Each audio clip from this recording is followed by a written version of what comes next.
est la seule créature sur terre qui est totalement consciente qu'elle mourra un jour, quelle que soit la durée de sa vie.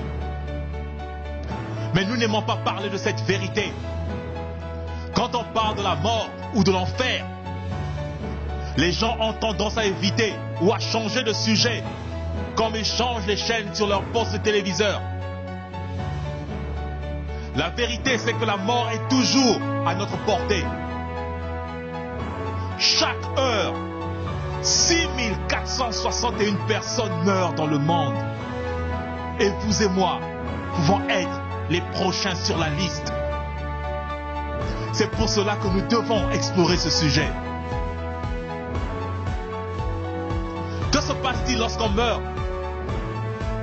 Certains diront que c'est la fin de l'existence. Oui, plus rien.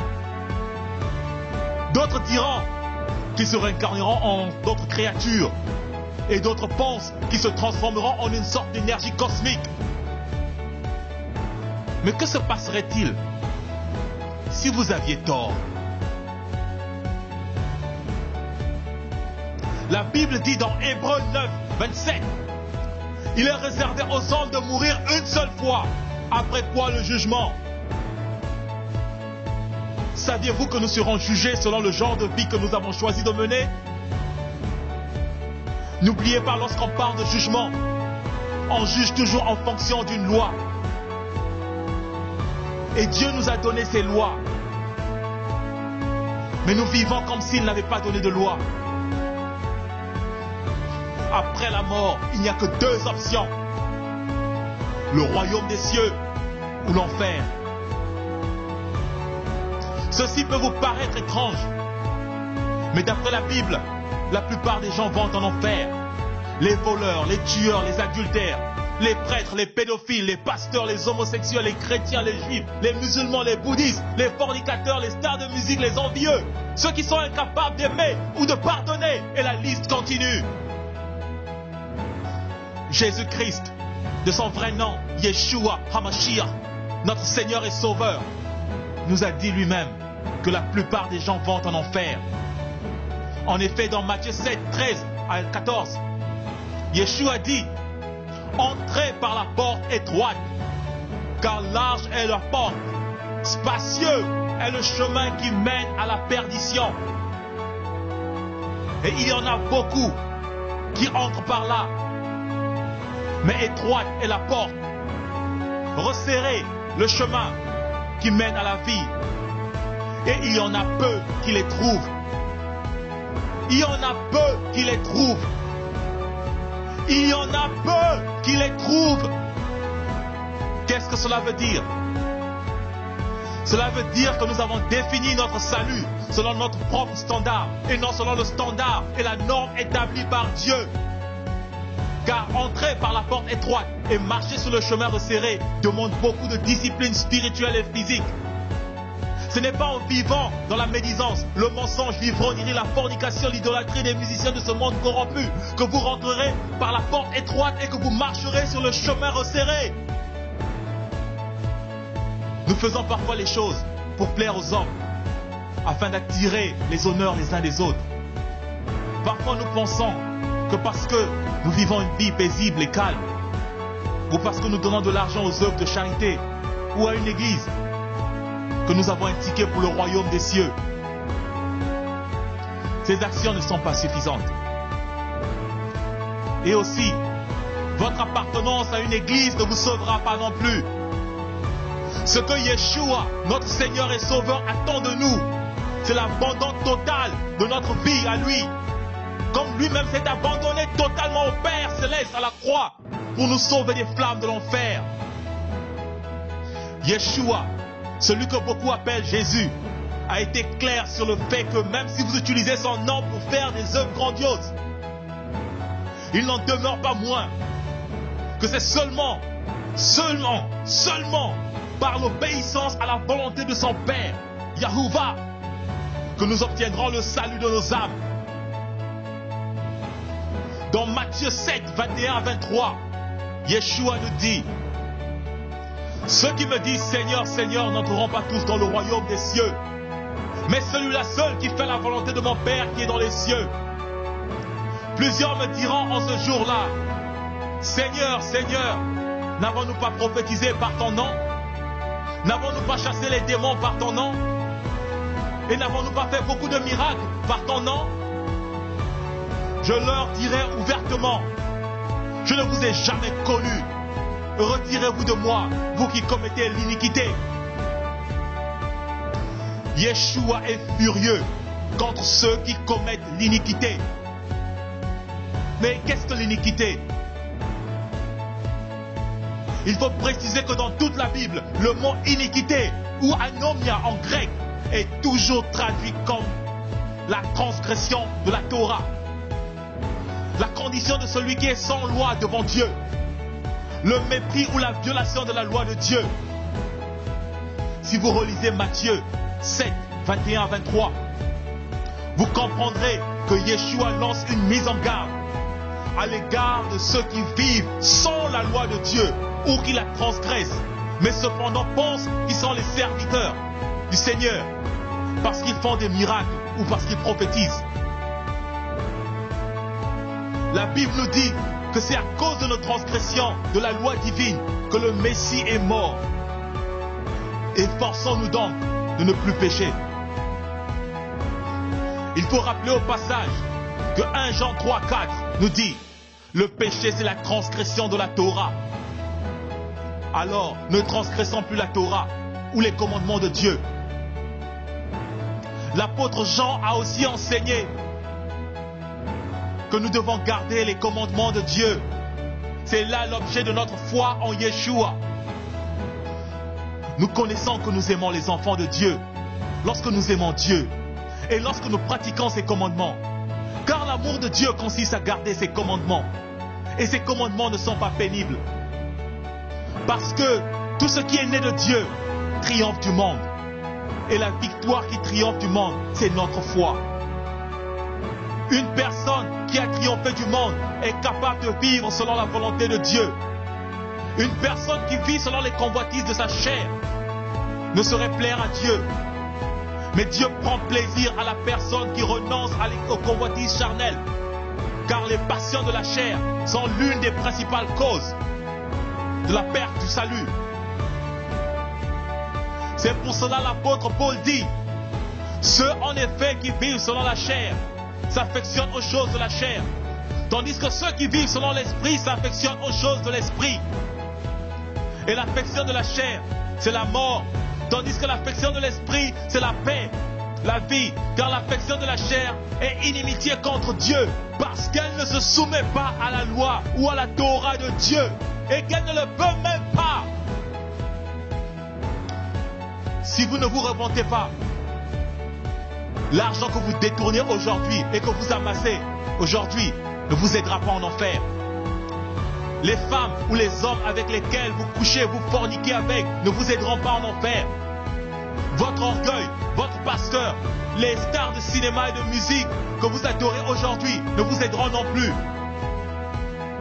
Vos amis ne vous seront d'aucune aide en enfer. Si vous êtes incapable de pardonner même à la personne qui vous a fait le plus de mal, vous êtes en danger de vous retrouver en enfer. C'est maintenant que vous devez décider votre futur. Le royaume céleste ou l'enfer. La vie ou la mort. Choisissez la vie en Yeshua, mes frères et mes sœurs. Aujourd'hui, les églises sont occupées à vous aveugler, en vous enseignant pratiquement presque tout le temps à convoiter, à poursuivre les richesses et les trésors de ce monde corrompu. La doctrine de la prospérité est l'une des portes qui mènent en enfer. Cette doctrine de la prospérité est une forme pure d'idolâtrie.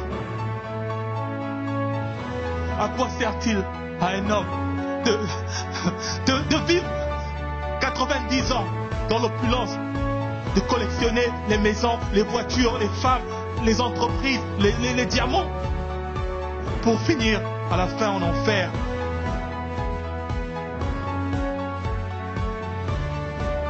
Yeshua, notre Seigneur, a dit, cherchez premièrement le royaume des cieux et sa justice. Et toutes ces choses vous seront données par-dessus.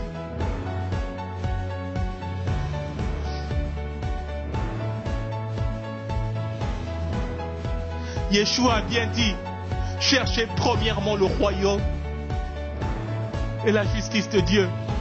Il n'a pas dit cherchez premièrement ces choses. Mais il a dit que ces choses vous seront données sans que vous les demandiez. La condition pour recevoir toutes ces choses, c'est de rechercher le royaume et la justice de Dieu. Comment rechercher le royaume et la justice de Dieu, me demanderez-vous? C'est en vivant selon les commandements de Dieu. C'est en détruisant chaque jour qui passe le péché dans notre vie. C'est en aimant notre prochain. C'est en prenant soin du pauvre, de la veuve, de l'orphelin, car ces personnes sont précieuses aux yeux de notre Dieu. C'est en faisant de Yeshua, HaMashiach, notre Seigneur, notre Sauveur, le maître de notre existence. Aujourd'hui encore, plusieurs personnes mesurent le degré de leur relation avec Dieu par rapport à leurs avoirs, par rapport à leur argent, par rapport à leurs possessions matérielles. Souvenez-vous que le diable aussi avait offert des bénédictions et la gloire à notre Seigneur Yeshua. Ce n'est pas parce que vous avez un bon travail, une belle maison, une belle voiture, que Elohim est forcément l'auteur de ces bénédictions. Ce n'est pas parce que votre entreprise prospère que c'est forcément la bénédiction de l'Éternel.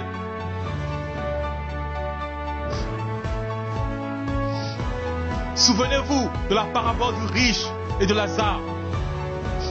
Lazare qui n'avait rien de toute sa vie se retrouva dans un lieu de réconfort.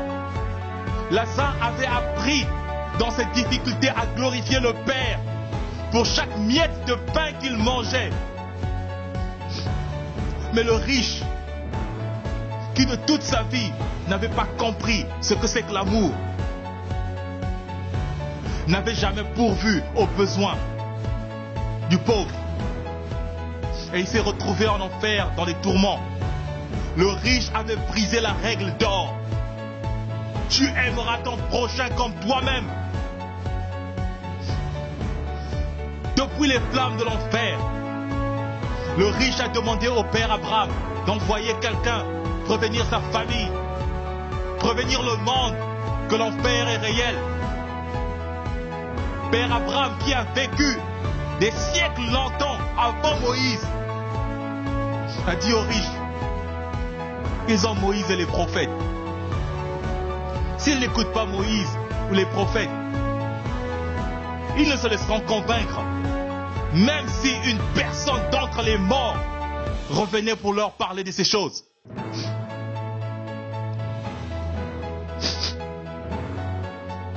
Père Abraham avait raison. Mais la prière du riche avait été exaucée. Yahuwah Elohim, notre Dieu a ressuscité Yeshua, notre Sauveur, d'entre les morts. Qu'est-ce que Yeshua a dit à ses disciples avant son ascension? Allez, faites de toutes les nations des disciples et enseignez-les à observer ce que je vous ai prescrit.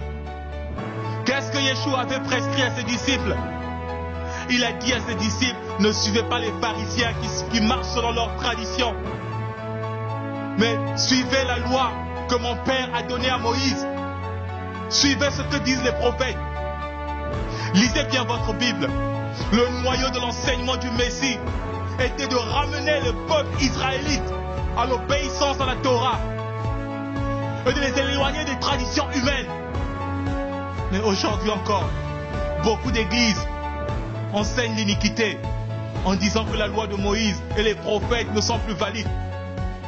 Mais Yeshua avait bien dit, ce monde et sa gloire corrompus passeront, mais ma parole ne passera point. Aujourd'hui, il y a toute cette pagaille dans les églises parce que nous avons rejeté la loi. Laissez-moi vous rappeler que le mot iniquité veut dire vivre sans la loi de l'Éternel, Adonai, ou transgresser la loi de Dieu. C'est ça l'iniquité. Il n'y a pas d'autre définition.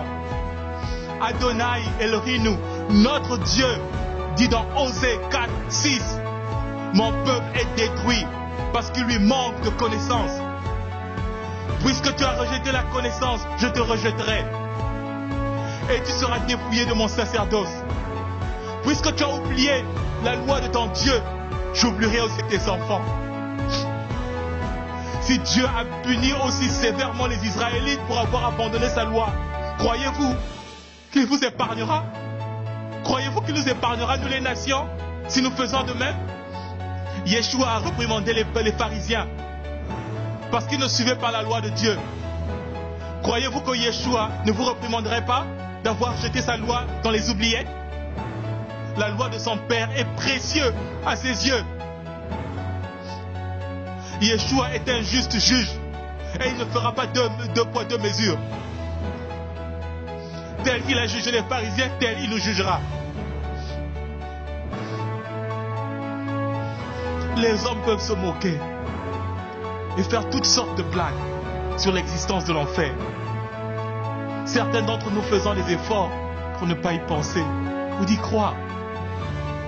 Mais il n'en demeure pas moins que l'enfer est bel et bien réel. Il existe bien. C'est un endroit réel. Un lieu de tourment et de torture perpétuelle. Vous croyez que j'ai envie de vous foutre la trouille, hein?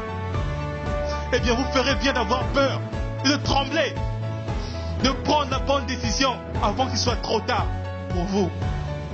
Beaucoup de gens n'aiment pas ce sujet, car cela blesse leurs sentiments. Mais nous savons tous que la vérité blesse. Et c'est cette même vérité qui conduit à la vie, mes frères et mes sœurs. Car elle nous délivre. Elle nous délivre, elle délivre le peuple des chaînes de l'ignorance. Nous sommes devenus tellement ignorants. Vous avez entendu des pasteurs ou des chrétiens vous dire que Dieu est amour. Il est tellement amour qu'il n'enverra jamais quelqu'un en enfer. Il est vrai que Dieu est amour. Mais il est aussi justice. Il est aussi sainteté. Vous devez savoir que Dieu est saint. Et il ne peut pas coexister avec le péché. Si vous tenez à vivre dans votre péché, Dieu vous rejettera. Psaume 5, versets 5 à 6. Car tu n'es point un Dieu qui prenne plaisir au mal. Le méchant n'a pas sa demeure auprès de toi. Les insensés ne subsistent pas devant tes yeux. Tu es ceux qui commettent l'iniquité, ceux qui brisent la loi, ceux qui vivent sans la loi. Dieu est ceux qui commettent l'iniquité, mais il prend plaisir à la repentance du pécheur. Il n'est pas trop tard pour se repentir. Dieu, par son Fils Yeshua, a un fervent désir de purifier et de sauver tous ceux qui viennent à lui d'un cœur sincère. Pour sauver l'homme de la condamnation du péché, une condamnation qui conduit en enfer, Dieu a envoyé son Fils unique Yeshua HaMashiach payer le prix de notre rédemption à la croix. C'est ce qu'exprime la prophétie d'Ésaïe dans Ésaïe 53 au verset 5 à 6. Mais il a été blessé pour nos péchés, brisé pour nos iniquités. Le châtiment qui nous donne la paix est tombé sur lui.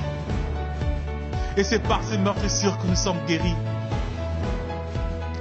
L'Éternel a fait retomber sur lui l'iniquité de nous tous. Rappelez-vous que Dieu est saint. Et en tant que tel, il ne peut coexister avec le péché. C'est pour cela qu'il a créé l'enfer, qui est destiné aux pécheurs, donc Satan et ses anges. L'enfer n'était pas fait pour les hommes, mais pour Satan et ses anges. Les hommes vont en enfer à cause de leur nature pécheresse héritée de Satan. En effet, nous sommes menteurs, voleurs, orgueilleux. Nous sommes incapables de pardonner ou d'aimer. Nous sommes cupides et j'en passe. Tout cela, ce sont les traits de caractère de Satan, de la personnalité de Satan et des démons. Yeshua a dit, car c'est du dedans, c'est du cœur des hommes que sortent les mauvaises pensées, les adultères, les impudicités, les meurtres, les vols, les cupidités, les méchancetés, la fraude, les dérèglements, le regard envieux, la calomnie, l'orgueil, la folie. Toutes ces mauvaises choses sortent du dedans et souillent l'homme. Si vous reconnaissez avoir commis un de ces péchés mentionnés, ou que vous reconnaissez avoir vécu dans le péché, eh bien, cela suppose que vous ne marchez pas sur le chemin resserré. Alors vous êtes en train d'aller droit sur le chemin de l'enfer. Je sais que c'est une très mauvaise nouvelle. Mais la bonne nouvelle, c'est que vous êtes encore en vie et que vous pouvez renoncer à vos péchés. Et Dieu vous prendra dans ses mains. Il vous lavera de tous vos péchés. Et vous serez tout neuf comme un sou. Quelle que soit ta vie, quel que soit ce que tu as fait de mal, je t'en prie, mon frère, ma sœur, avec des larmes aux yeux, je te supplie de venir à Yeshua. Même si tu es une prostituée, homosexuelle, sataniste, alcoolique, voleur, drogué, lesbienne, violent, sache que Yeshua t'aime et il est prêt à te recevoir et à changer ton mode de vie, à te donner une vie nouvelle qui ira jusqu'à l'éternité. Il n'est pas venu pour nous juger, il n'est pas venu pour te juger, mais pour te sauver. Mais c'est à toi de faire le premier pas. Commence par renoncer au péché et il viendra, il te donnera le shalom, la paix. Il te montrera la voie à suivre lui-même. Tu ne suivras plus les hommes. Tu suivras le Maître, celui qui t'a créé, celui qui a créé cet environnement dans lequel nous vivons.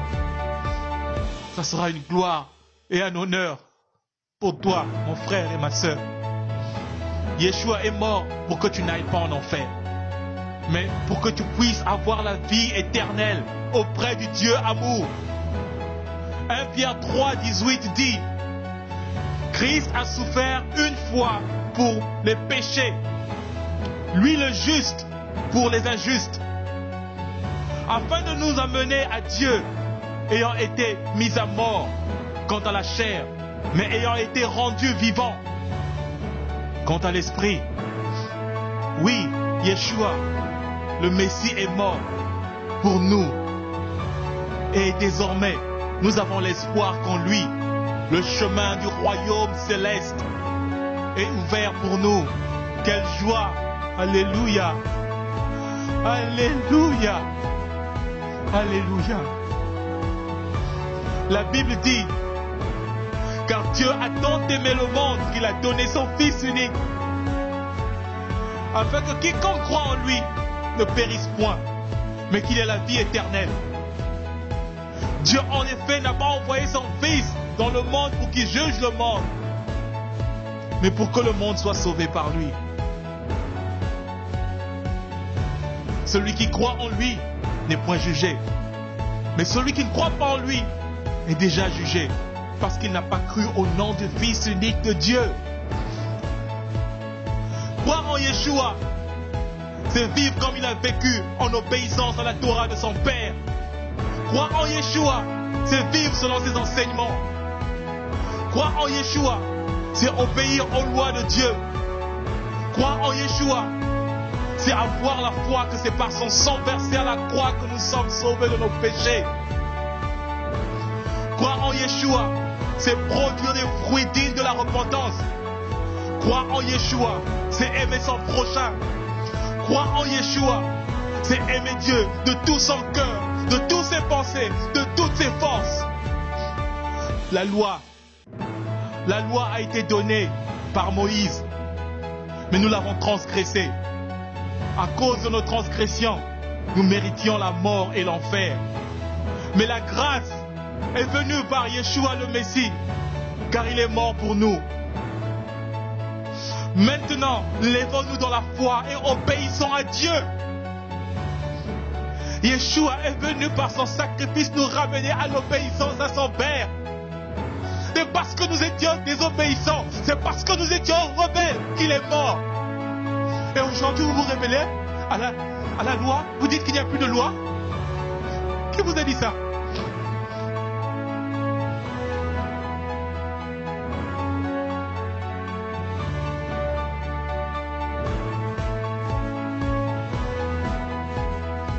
Méditons sur ces paroles de notre Maître et Sauveur, Yeshua HaMashiach. Voici, je viens bientôt, et ma rétribution est avec moi, pour rendre à chacun selon ce qu'est son œuvre. Je suis l'Aleph et le Tav, le premier et le dernier, le commencement et la fin. Heureux ceux qui lavent leurs robes afin d'avoir droit à l'arbre de vie et d'entrer par les portes dans la ville. Dehors les chiens, les enchanteurs, les impudiques, les meurtriers, les idolâtres et quiconque aime et pratique le mensonge. Moi, Yeshua, j'ai envoyé mon ange pour vous attester ces choses dans les églises. Je suis le rejetant de la postérité de David, l'étoile brillante du matin.